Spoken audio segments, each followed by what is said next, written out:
All right, well, welcome to Neighboring 101. This is session number 85. And this is the program where we talk to leaders in the neighboring movement, both nationally across the United States and in Missouri. And we discover ways that organizations and individuals can use the art and skill of neighboring as part of their community and personal development. And as a few of us were talking before the show started, we've got America's 250 coming up this weekend. Some of us are dressed appropriately. I've got my Bucky's 250 shirt on here for part of my celebration. But um, this had been on my mind many, many months ago about it would be appropriate to have a speaker that somehow tied in to this topic of civics. And then I don't remember exactly where I saw it, but came across this study that had been done on Talk Bridgey and thought that would be perfect. And I'm so glad that Dr. Erickson was agreeable. So just to give you a little background on her and why she's what she'll be sharing about some today as we think about America's 250. Our topic is talking civics and democracy with neighbors. And this is a especially important topic at a time when many Americans are searching for ways to rebuild trust and connection and healthy civic dialogue in their communities. And our guest today, Dr. Siri Erickson, she is the Senior Director for Strategy and Learning at Philanthropy for Active Civic Engagement, PACE. PACE is a philanthropic laboratory for funders who are seeking to maximize their individual and collective impact on democracy and civic life in America. And of particular interest to me was a study that they had done as part of PACE's Civic Language Perceptions Project, how to talk about democracy under pressure. And I believe a component of that, the guide that they have that I had downloaded and read is called How to Talk Bridgey 2.0. And so it sort of translates this national data into some real guidance for communicating about democracy and civic life. I think it's a really good guide with some great suggestions and something we can all benefit from as we seek to talk and engage with our neighbors. So, Dr. Erickson, thank you so much for joining us today and talk to us about a very important subject as a way to celebrate America's 250. Welcome. Fantastic. So happy to be here, David. Thank you for inviting me. And I'm going to share my screen. I do have some slides because I think Excellent. showing data visually is more helpful than me just giving you numbers and trying to describe it. So Yes. I do have a lot of data. I've tried to boil it down to something that is digestible, but this will be also a lot more fun if you ask questions. So as David said, feel free to chime in with questions. I can't see the chat very well, so if you want to, David, flag anything you see in the chat for me, but otherwise people can also raise their hands and we'll try to kind of field questions in real time. I find when I'm presenting on this subject, people think of things on a slide. It's better to get a question while we're looking at that slide than wait till the end. So don't feel like you have to wait till the very end to ask your questions. We can take these as we go, and we'll move the conversation as quickly as or as slowly as the conversation wants to go. So with I've that, got my eye on the chat, so I will let okay, you good. know. Thanks, David. Appreciate that. And I will say too, I'm based in Minnesota, so I live in St. Peter, Minnesota, which is a small town, but I also have lived in St. Louis, Missouri, so I do have a Missouri Oh, connection, which is really fun. Been to the Arch a number of times, and yeah. yeah, all We're that fun glad. stuff. Yeah, we're glad to celebrate a fellow Missourian. So Yeah, welcome, yeah. doubly. Yeah, exactly. Thought I'd mention that. All right, well, let's dive in here. So, PACE is a community of funders. So, we have about 80 to 85 members who are all funders from across the country. Some are large funders, some are regional or place-based. And so it's a really nice mix of different types of funders who are united in their shared commitment to fund democracy and civic engagement. And so that's what brings us together. PACE has been involved in researching civic language for about 5 years. And so what I'm going to show you today mostly is our newest data, but we do have older data as well. So the survey that we field is called the Civic Language Perceptions Project. And the last survey we fielded was in November 2025, so not too long ago. And we do that survey work with our partner More in Common. They manage all of the technical aspects of survey design, fielding the survey, etc. But it's a collaborative project with, us and More in Common. So you can see on the left here are the terms that we are asking people about. And every time we field the survey, that's a little bit different. We have 11 terms that we have fielded over 3 timestamps. And so those are the ones with 2 stars next to them. So things like patriotism, diversity, belonging, civic engagement, democracy, liberty, etc. Then we have some terms, new terms that we do every time. And so I'll point out what some of those are as well. In our survey, we also ask a number of different demographic questions so we can look at our data from a lot of different angles. This survey included over 5,000 registered American voters, and it is important to note that these are registered voters. So that's not all of Americans, as we know, but that's the design choice that we made for this survey. So keep that in mind. And also want to give a shout out to the McKnight Foundation here in Minnesota that funded this round of our research. So here we have our new data from 2025. And with that, you can see the big number here, obviously. The term belonging has grown in positive perception by 25% over the 3 timestamps. So first timestamp is 2021, second one is 2023, and then the newest timestamp is 2025. That is the term with the highest growth in positive perception of all of the terms that we've been retesting. This time around, we added 4 new terms: prosperity, checks and balances, law and order, and authoritarian. Authoritarian is a little different than the other 20 in that we wouldn't necessarily want people to be positive on that term. The other 20, we are hoping people would have positive perceptions on, but we thought we should measure it because we added some other questions to try to understand different threats to democracy this time around. We fully updated our How to Talk Bridgey guide. So we have a 1.0 version of the guide that we published in 2024. We updated that guidance with all of our new research. So the 2.0 guide is really the best place to look. It's free and downloadable on our PACE website. So I can share that info with you as well. So these are the types of questions that we asked in our survey. The heart of this project is really to just try to understand term perception.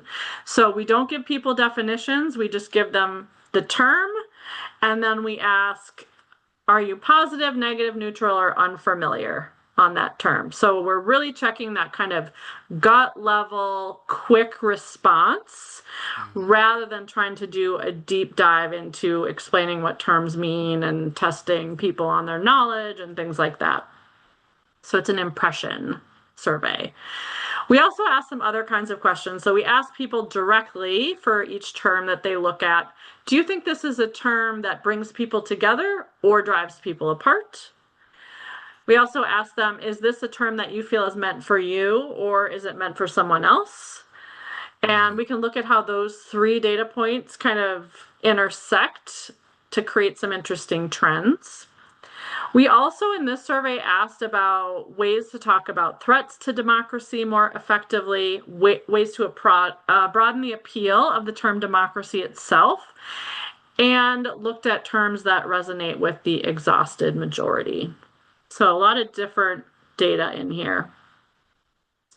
So this is the top line, really high level. Here we're looking at all 21 terms, and the purple is the percentage of survey respondents that said they had a positive perception of that term. The orange is people who said they had a negative perception.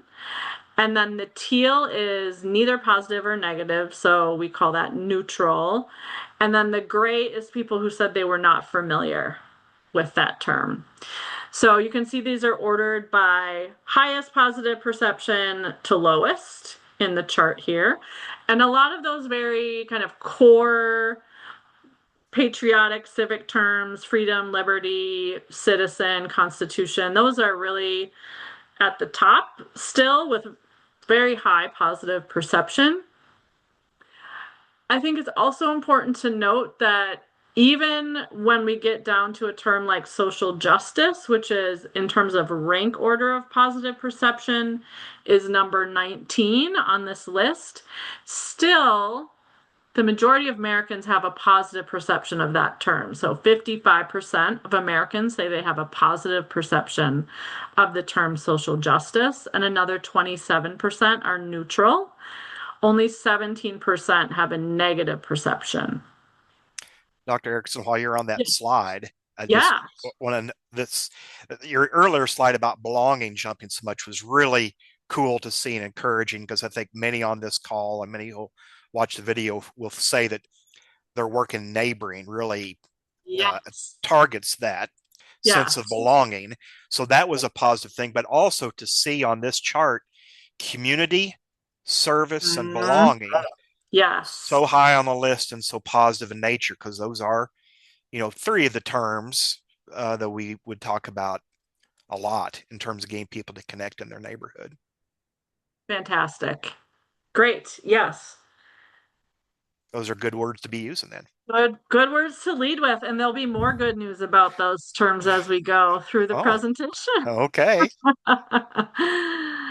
Um, so yeah, I think that's all I really want to say here. This is the top, kind of the highest level view.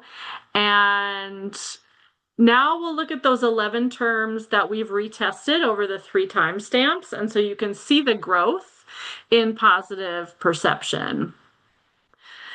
Like I said, belonging has seen the largest increase with 25% positivity increase over the last 4 years. Other terms have also seen really significant growth in positive perception. Liberty, 23%. Civic engagement, 21%. And things like democracy and patriotism are also in double digits. Civility has seen a 19% point increase. Even terms that are harder for some communities to figure out how to relate to, like racial equity and social justice, have seen a very significant increase in positive perception across these 4 timestamps. So that's really remarkable. The only real outlier here is the term diversity, which has only seen a 2% increase across these timestamps, which we would consider to be statistically insignificant. So diversity is not really changing much, but the rest of these have really seen a very significant increase in positive perception since 2021. All right, here's where I'm going to just get on a little soapbox for a minute and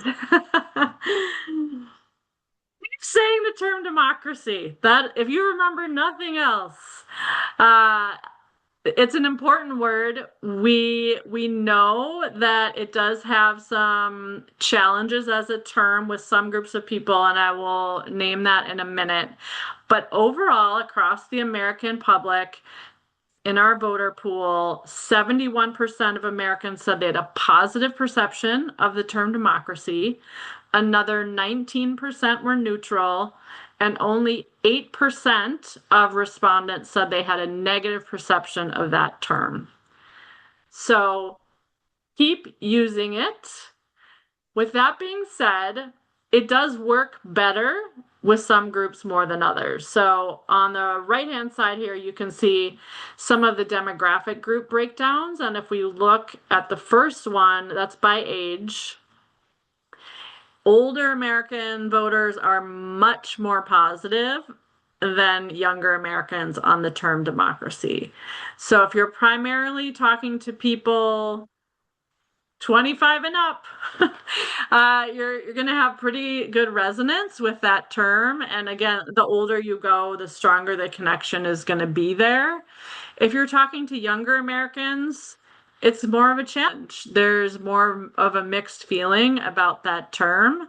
And so that's just something to be aware of. Like, who is your audience? Who are you talking to? When you're working in a neighborhood, who are the people in there? Are they mostly older people, middle-aged and older, or do you have a lot of young people? That might change how you think about using that term.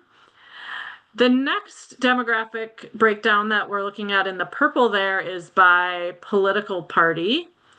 And I think this is a different kind of trend line on this term and some other ones that we're going to look at, where Democrats and Republicans are actually more similar than independents. So independents are the outlier.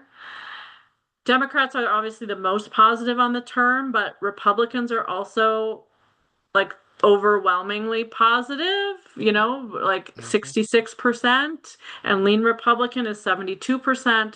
It's really the independents that are the outlier here. I mean, the majority of them are still positive, but 58% is much lower than what we're seeing with the other groups. So if you're talking to independents, you might have more challenge with the word democracy, or at least you might want to open up the conversation differently. And then if we're looking by community type, urban, suburban, and rural, we don't really see that much difference. So whether you're working in rural communities or suburban or urban, there's kind of a similar perception of the term democracy there. Lydia did add a question to chat and just saying Yes. how would you find democracy for the purpose of this discussion? How would I define it? Yeah, is that something that's defined? You're not really looking at We didn't you don't define it. We don't define it. We're just getting people's impression of the term. In 2023, in that round of research, we did have an open-ended question that we asked people, how would you define democracy? And we had them type in, it's an open text box, give us your own definition. And so we do have all of that data that we collected from 2023 about how Americans define that term. And we did find collectively that Americans have a very robust and nuanced definition that they hold about democracy. That being said, there are some differences that we saw between like conservatives and liberals, young people and old people, people of different racial groups. So if you're interested in that, I do have all of those responses available in a file and happy to share with anybody who requests it if you want to do your own analysis of that. Okay. Very good. Yeah. So here we're looking at term perception by hidden tribes, and hidden tribes is a way of grouping people done by More in Common, which is our polling partner. And it's their attempt to try to get out of a kind of duality or a binary of left and right and try to understand more nuance within these kind of political tribes that we have in the US. And so I just picked 6 of our terms so you can see how the tribal breakdown works out on some of these terms. But what we're seeing here with democracy, again, is that people who say they're disengaged, they fall into that tribe. They're not reading the news very often. They're not paying attention to politics, etc.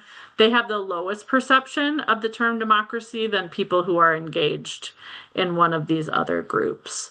We see a fairly similar trend for civic engagement. So people who are disengaged have the lowest levels of positive perception. And then checks and balances has some of that same pattern as well. Some of these other terms break down differently. So you can see like with racial equity, progressive activists have a much more higher positive perception of that term than devoted conservatives. So there's a huge difference there. And on the flip side, if we look at American and patriotism, the reverse is true. So conservatives have a much higher perception, positive perception of those terms than progressive activists. So that's just another way to look at the data. Um, If we want to look at it explicitly by political party, for example, these are the terms where the higher net positivity is with Republicans. So you can see Republicans are in the orange dots here, and independents are the teal, and Democrats are the purple. Some of these aren't huge differences, but I would call out patriotism as being one of those where there's a huge gap between Republicans on the one hand and then independents and Democrats who are closer together on the lower end. And American, where Republicans are much higher, independents are kind of truly in that middle spot, and Democrats are lower.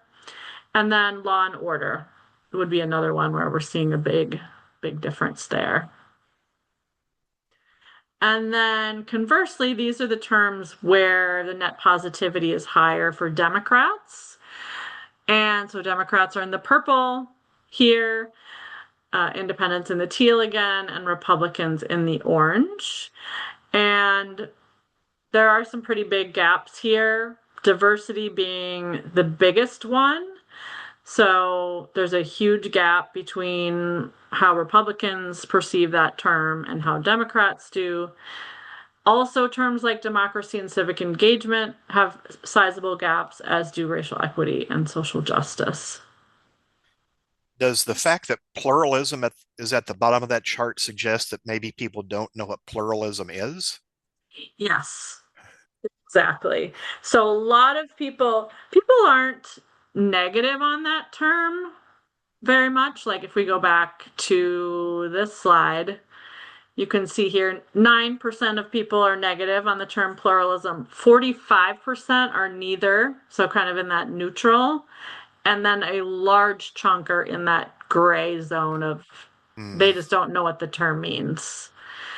So even though pluralism has low positive perception, I like to say there's a lot of room to help people understand what that term means because a lot of people don't know or they're just kind of neutral on it. They're not super negative. Yeah, I think if they understood the term and they're saying like unity, for example, is an extremely positive word to them, pluralism should be equally as positive. Right? Wouldn't that be nice? E pluribus unum.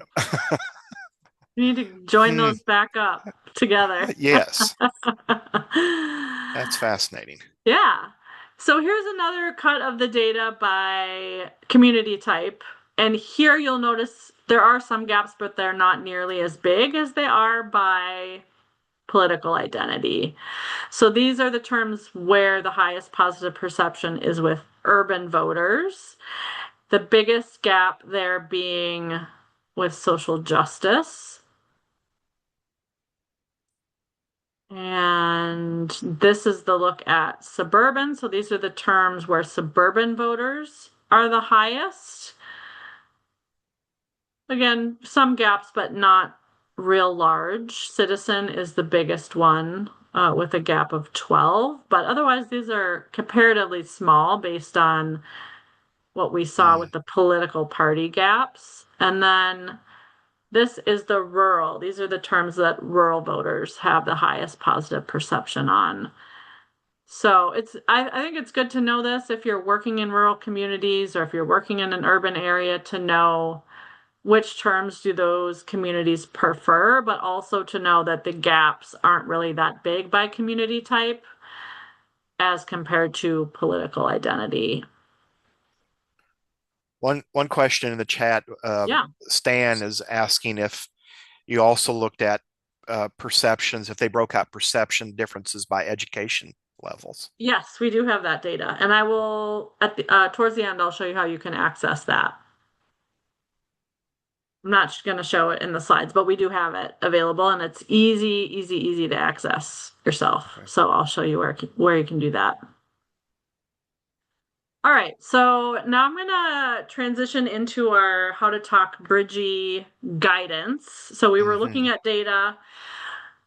We realized over the last few years, obviously we've been doing this work, that it's not enough to just give people data. We need to help them make sense of it and find practical ways to use it. So we've developed this framework, How to Talk Bridgey. And for our purposes, this is how we define and calculate what makes a term bridgey. So first we start with how positive are people on a term. So people generally agree that they like the word. That's net positivity. Then we lean on that question, do you think this is a word that brings people together or drives people apart? There's a score for that. So we think bridgier words are not just words that people like, but words that people also perceive are unifying, have that ability to bring people together. Mm-hmm. So we add those two numbers together and then we subtract from that what we call a variance penalty. And the variance penalty is calculated by gaps within demographic categories. So if you remember when we were looking at democracy, there was a huge gap between older Americans and younger Americans in positive perception. That would contribute to a higher variance penalty, because it means that even though a term might be broadly positively perceived, if there's a lot of difference between groups within demographic categories, we're kind of giving a little bit of a hit on bridginess to that term. So that's our math. There's a math calculation that happens, but this is the basic frame for it, for how we get to our bridginess scores. And this is all available. All the charts I'm going to show you are available in that How to Talk Bridgey 2.0 guide, which I would highly recommend downloading for yourself. I keep this chart right here, and then the next one I'm going to show you, I keep them by my desk for just handy dandy reference guides. But here you see all of our 21 terms scored by a bridginess strength percentage. And that is the combination of those net positivity, the bringing together, and then the variance penalty, that math, which you can see those columns here, but the one you're going to be most interested in is that first one, the bridginess strength. So community and freedom are the top two bridgiest words, sitting at 76% bridginess strength. And all of the terms in the purple are above 60%, the dark purple, above 60% in bridginess strength. And so those are ones that we really recommend leaning on, because it means those terms are resonating broadly across a lot of different groups of people, geographies, identities, political orientation, etc., etc. In that last column, you see the change from 2023 to 2025. So that's telling you, did that term get bridgier over the last 2 years, or did it get less bridgy? So did it go up or down in bridginess? And you can see most of these terms actually did get more bridgy over that 2-year time period. In the middle, we have our kind of light purple colored terms. These are terms that, are really still important. They resonate with a lot of people, but they have usually a higher variance penalty, meaning like democracy, you can see the variance penalty is 3.5. That's because younger and older Americans are pretty far apart on that term, and there's other kind of demographic groups where you're seeing that divide. So that's a lot of the reason why some of those terms are in that kind of middle group, is that there's some large variance penalty factor happening. And then the bottom are terms that are just less bridgy, usually because they're both have lower positive perception, they're perceived to be more divisive, and they have variance penalties because of differences in demographic groups. So, with all of that, this is meant to be a tool. It's not to say that you shouldn't use any of these terms. All of these terms are important words to use, but what we're trying to do with this guidance is to help you understand which terms to lead with, which terms resonate with more people, and depending on your audience, which terms you might want to bring in or pair together in different ways. So here we see again, David, those words that you mentioned at the beginning being the most bridgy: community, unity, service, belonging. So they're not only positive, but they're also bridgy. Positive Yeah. perception, also bridgy.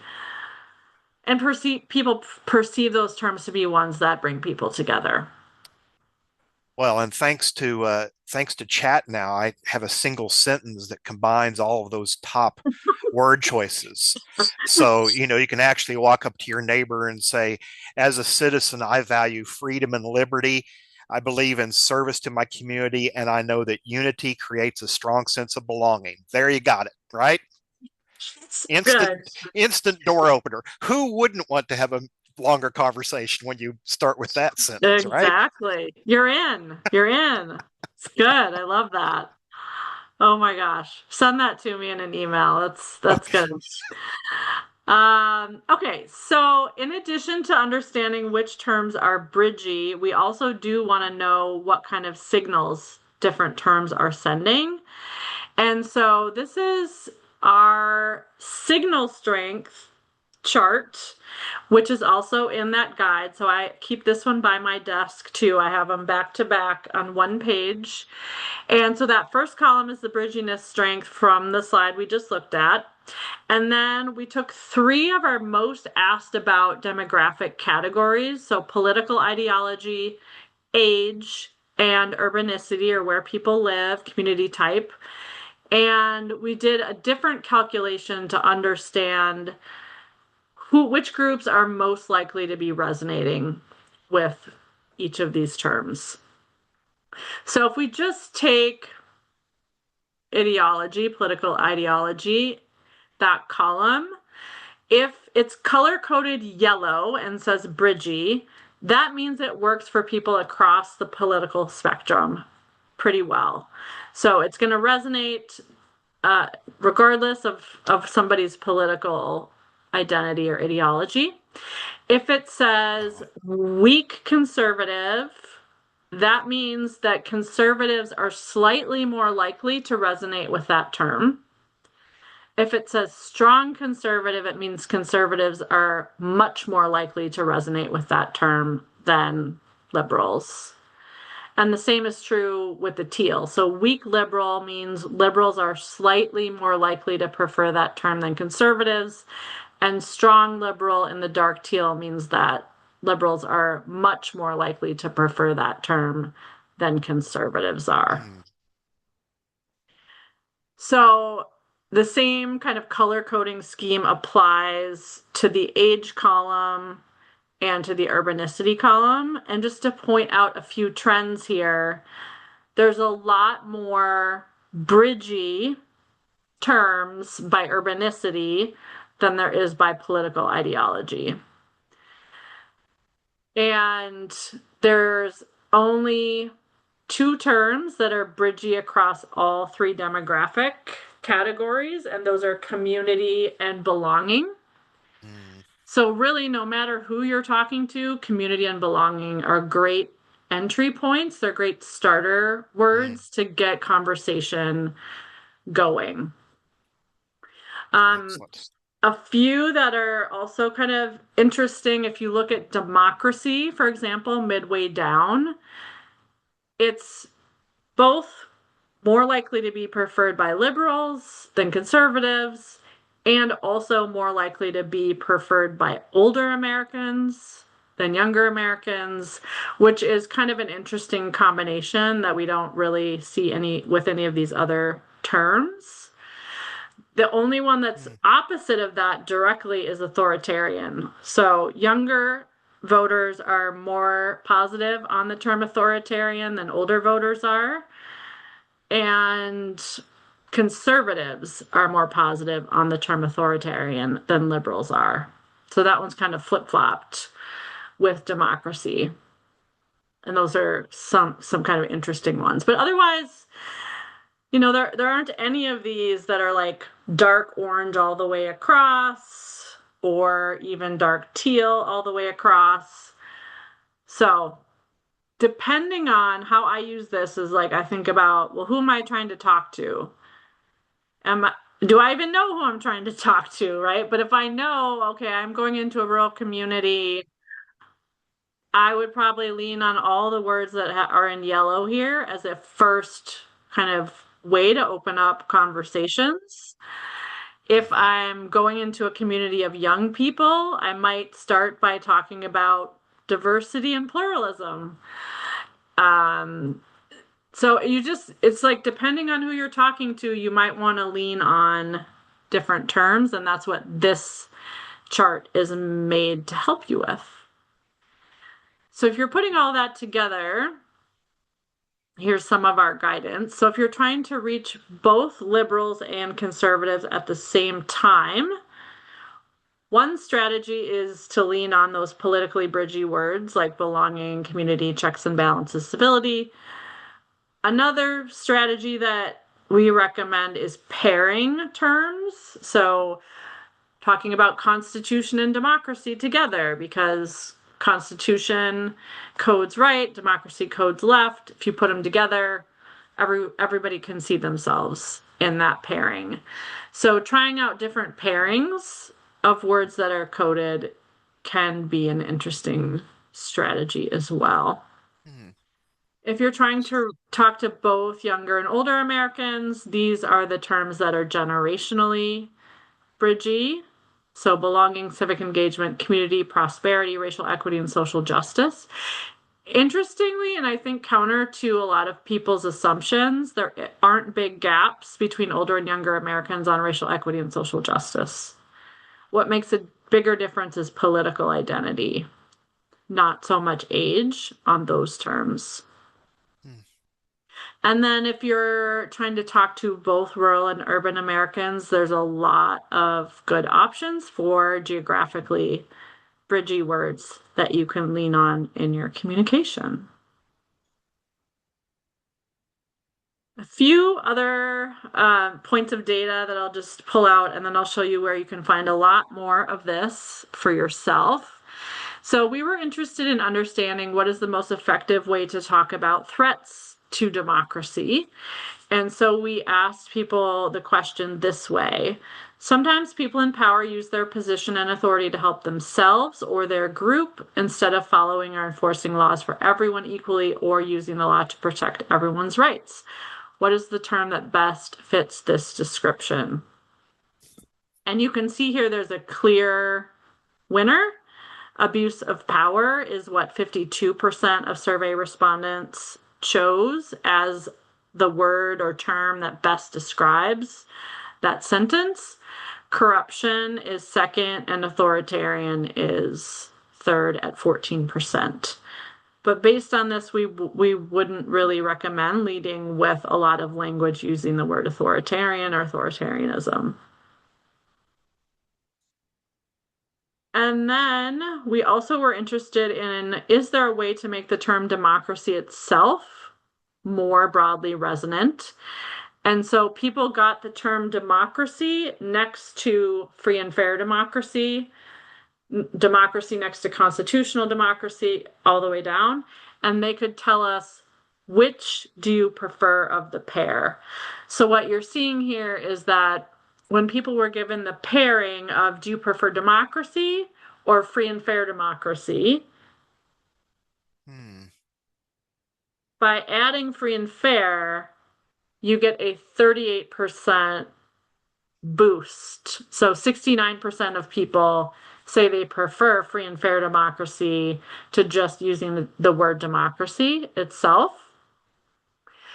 Constitutional democracy, which I also mentioned earlier as an interesting pairing because constitution codes right, democracy codes left.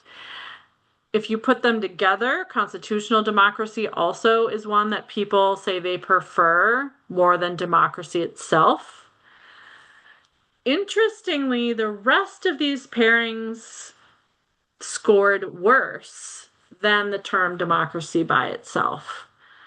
So representative democracy, American, responsive, constitutional republic, federal republic, democratic socialism, those all have they have a negative impact. So you're better off just using the word democracy than most of those other options. But free and fair and constitutional are ones that make the term democracy even more resonant with people. Hmm. And thus we get the sentence, David, if you want one sentence, abuse of power threatens our free and fair democracy. So that's how you can put it together in a simple talking point. Yeah. All right, I'm going to quick show you how you can access all of this data yourself, and I'll give you the link too. But we built an interactive dashboard. It's free and available to anyone who wants to dive in more. And this is what it looks like on the inside. So you can search every term by any demographic group. You can search all of the other questions that we asked about, and you can search those by demographic group. And then you can also, in this compare measures feature, you can take a look at, let me just see, can you see this? The dashboard now? Yeah, with the civic language perceptions across the top. Yep. So if you go to, this is the dashboard itself. If you go to compare measures, let's see if it works.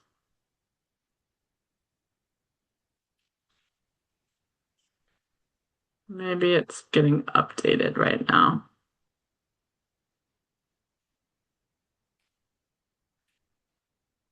It's being very slow.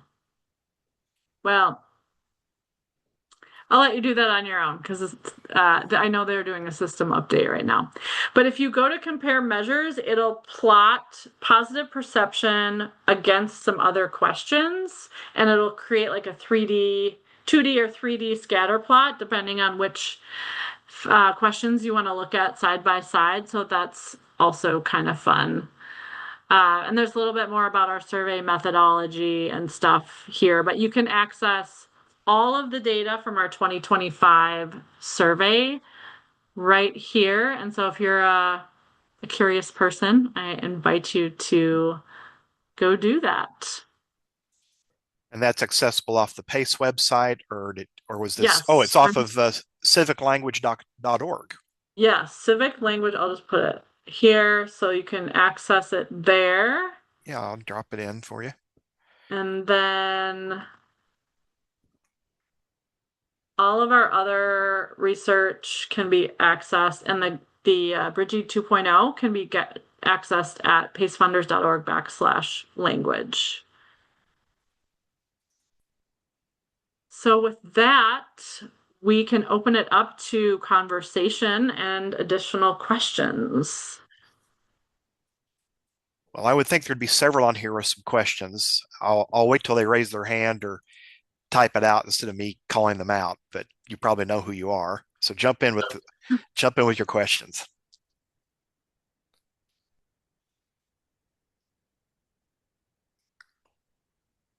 Oh.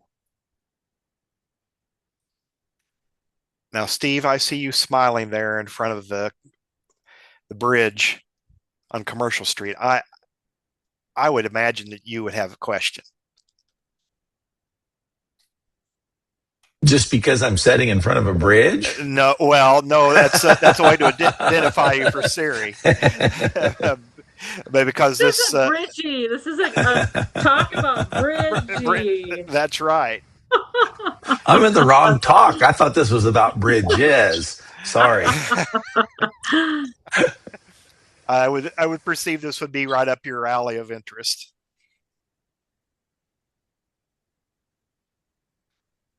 Well, I mean, I don't.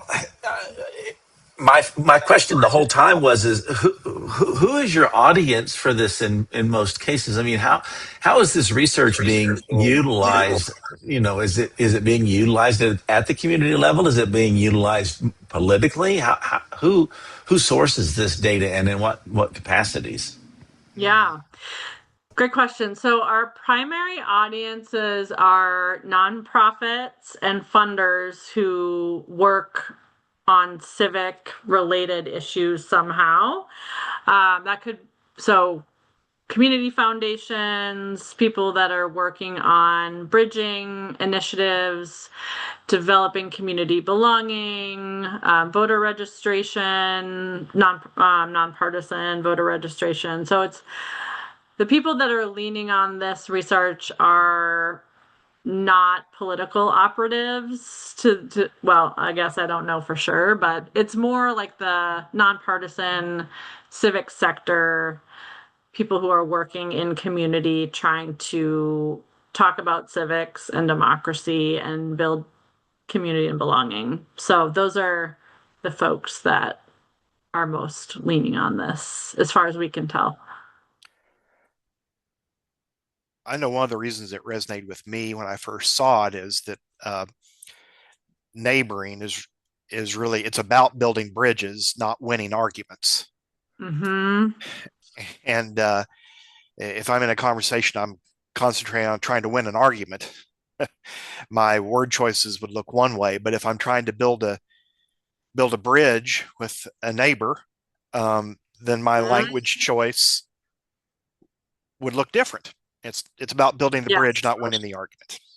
Yes, exactly. And um, I think that's exactly what we're trying to do with like our How to Talk Bridgey 2.0 guidance is if your communication goal is to build a bridge of some kind, then it's helpful to know what is your perspective that you're bringing to the table and who is it that you're trying to talk to or with, and how can you adapt what you might just instinctively say to be more connecting to what somebody else is more able to hear.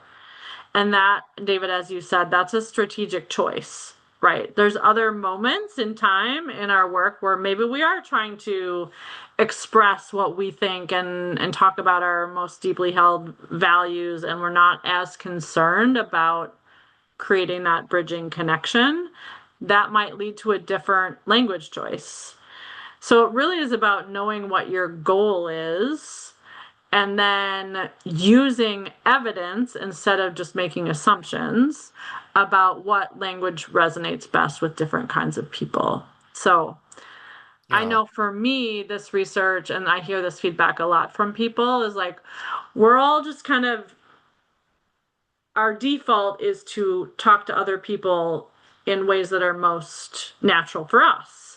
And if we're in communities where there's a shared kind of language, sometimes we can't even see how the language we prefer might resonate differently with another group of people. Mm-hmm. And so, what we're trying to do with this research is to help people see that not everybody responds the same way to these different terms, but some terms are broadly resonant across most Americans. Other terms are, really coded in specific ways. And it's important just to understand that coding so that we can make more intentional choices. Yeah. I'd love to see the word neighbor added to your list of Oh, yeah. words, what the perception level of that is. Yeah, that Uh, would be interesting. Sherilyn has a comment question here. Any suggestions for sharing this with the general community? I do neighborhood development and recognize that a lot of folks would be overwhelmed by the report, but would also benefit from learning about it. Yes. Yeah. We've had some partners in Arizona actually do some really interesting work where they just picked a couple of these slides and then developed community conversations around them. So, just taking the top line slide of like, these are all the 21 terms and their perceptions, kind of explaining that, and then inviting people into a conversation of like, wow, like, is anything surprising here? Is anything new? What does this make you think about? What might you want to do with this information? Why do you think this term's high and this term isn't as high? Like they had a lot of really good conversations. People like to talk about data if you can make it bite-sized because it's like a neutral third thing that different groups can talk about together, and it's a little bit more objective than starting with, some kind of other agenda. So it's like, hey, this is just some research. What can we learn together from this? What does this make us think about? What can we learn from this? That kind of thing. So it definitely is too overwhelming to, come into a community or a neighborhood gathering with like a very long presentation with detailed data, but there might be a couple of these slides that could really spark an interesting conversation in a neighborhood, for example. I We think that also just see a lot of people using it just as they're designing, like, hey, what should we call our events? Which term should we lead with on a poster or in an email or when we're inviting people to something? Um, that can help us know which of these terms to lean on for those invitations and that kind of messaging. yeah, in some cases it may be just affirming, right? That those Hmm. words community and Yeah, belonging, for example, I mean, those are strong words. Keep using those. exactly. If you're not and you've shied away from them, then maybe find a way to get those incorporated into the work you're doing. Yeah, That's often very exactly. positive impressions. Yeah. One of the Have other things that we talk about is, if you want to talk about democracy, but you're unsure about how to get that conversation going, starting with the term freedom is a good place to start and talking about what are the freedoms that we as Americans enjoy, where are our freedoms feeling under threat.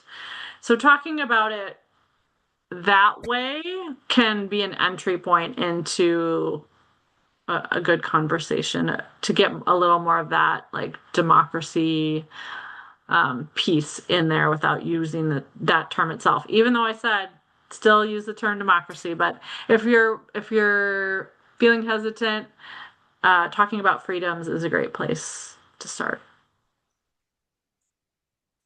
Yeah, other thoughts or questions?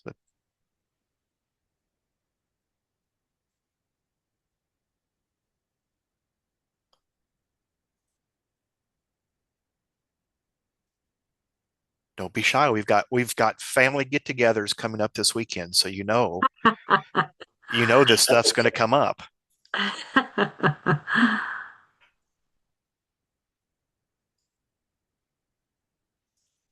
Have has there been uh, generally positive uh, media coverage over this type of work, or are Mhm. there some areas where you're seeing like significant pushback on this study?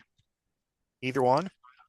Yeah. I would say both. So overall, I would say we've gotten a lot of positive coverage and usage. When we first did the survey in 2021, we kind of thought it was just going to be like a one-time survey and then we would learn something and move on to other things. But there's been such um, overwhelming interest in this research because a lot of people are grappling with what to say and how to say it and how to talk with people who they don't know or who don't agree with them.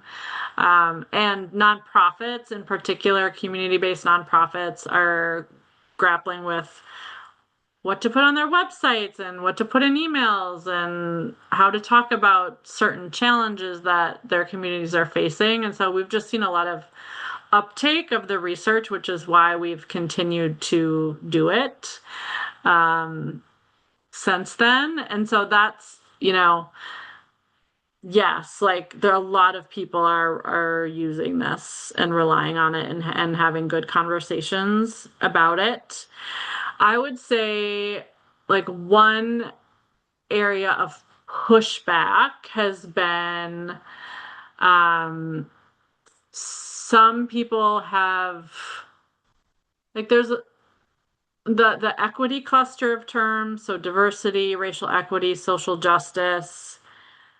We've tested things like advocacy and activism also in prior years. And those terms are not particularly bridgy. They're getting more bridgy. People are getting more positive on those terms, but compared to some of the other ones, they're not, they are more divisive in certain cases. And the criticism we've gotten around that is like people say, yeah, we already know that. Why are you putting that in a report? That's making our jobs harder to work on those issues. Hmm. So that's some area of pushback that we've gotten. I would say the other just kind of set of questions that we've gotten, especially from like our partners in Arizona, they did an oversample in Arizona, so they were trying to understand specifically like what's happening in Arizona, and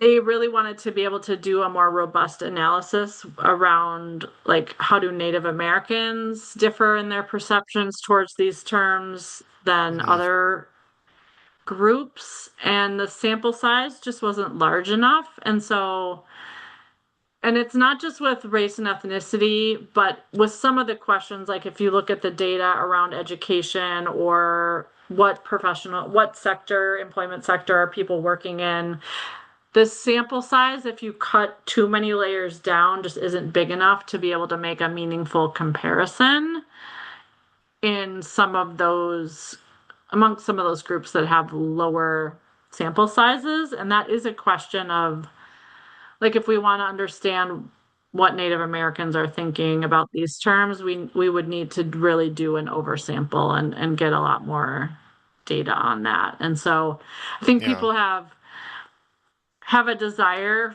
to be able to go deeper with the data in terms of comparing different groups to each other. And in some cases, we don't have enough people in different categories to be able to do that analysis with any kind of statistical validity. Yeah. Yeah. Lydia says these language distinctions may be helpful in conversation with a family member who gets loud and angry whenever political topics arise. I don't know if this was a number of years ago. Saturday Night Live did the little parody commercial of everybody gathering for Thanksgiving, and the conversation turned political, and then one of the family members started singing Adele's song "Hello," and they all broke into singing "Hello" together. So I feel like in this case, if it gets a little rowdy, you just need to say community, belonging, right? Freedom, freedom. Freedom, and calm the table down. Well, I know we're getting close to the end of time. We're wrapping up, but those that are on today, either by text or video, how did this impact you today? Is there something you're taking away, something you've learned from today's gathering? I think Please it's kind share. of a confirmation what words to use and what words not to use, especially in the neighboring movement as we're trying to bring people together, community, belonging. Those are the words that we use a lot, and that was kind of confirmation. Yeah, it's the right move. Mhm. Stan says that in our politically diverse family, I think our politically diverse family can actually have fun with this. A third party objective device to label and make fun of ourselves in There a you way. go. So Yeah. Love that. absolutely. One of the things I've done just as an activity in some like live groups to make it playful is I will have people, I'll say, okay, the term freedom, who's positive on the term, go to this corner, who's negative, Mm, go to that, who's neutral, go to that corner, who doesn't know what it means, go to that corner. And you just have people like move in a room. So I usually pick like 3 or 4 terms and do that, and it's just kind of fun. And then I have people like talk to other people who are in their same corner about why they're positive or negative or neutral or unfamiliar on that term, and then it gives people a sense too of in the room there's differences in terms of how people perceive these terms. So that can be a fun, embodied, interactive, kind of playful way to get people into the data without just, showing a graph. yeah. Well, and since we value pluralism, uh, we understand that it's as a society and an idea that we respect multiple different groups and different beliefs and values and perspectives. And so doing something like that would give a visual of the Right. fact that we have a lot of different values right there in the same room. Um, but we value those as part of e per plurus unum or pluralism. There, I better stay away from the Latin. I better just say pluralism. All right. Well, Well, wonderful. Well, thank you, David, for inviting me to be with your group. And I know there's a lot of different ways that people are marking the 250th. And so I'm happy that you chose to invite me to be a part of that for you all.